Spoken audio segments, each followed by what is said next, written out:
dimanche matin sur un marché parisien. Pour aller voter à la primaire. Merci. Parce que c'est ça qui compte. Et voilà un peu de lecture pour vous. Manuel Valls, 54 ans, est l'un des 7 candidats en lice pour la primaire de la gauche. L'ancien Premier ministre de François Hollande fait valoir son expérience à la tête de l'État et engage en même temps un pas de côté par rapport au bilan du quinquennat. Nous n'avons pas tout réussi.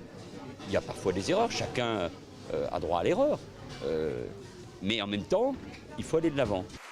Il y a quelques semaines, Manuel Valls affichait ses ambitions dans sa ville d'Évry, quelques jours après que François Hollande a annoncé qu'il ne briguerait pas un second mandat.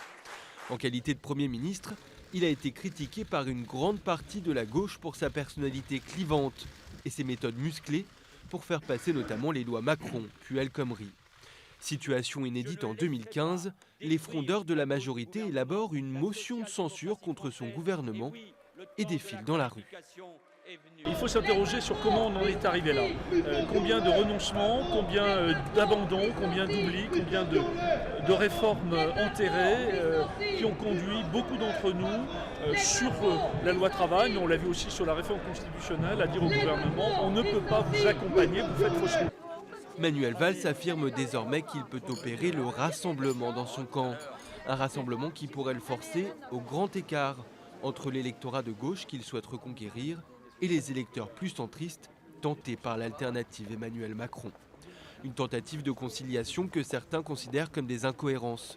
Concernant l'usage de l'article 49.3 par exemple, cette mesure controversée à laquelle il a eu plusieurs fois recours à Matignon et dont il propose la quasi-suppression s'il remportait les élections.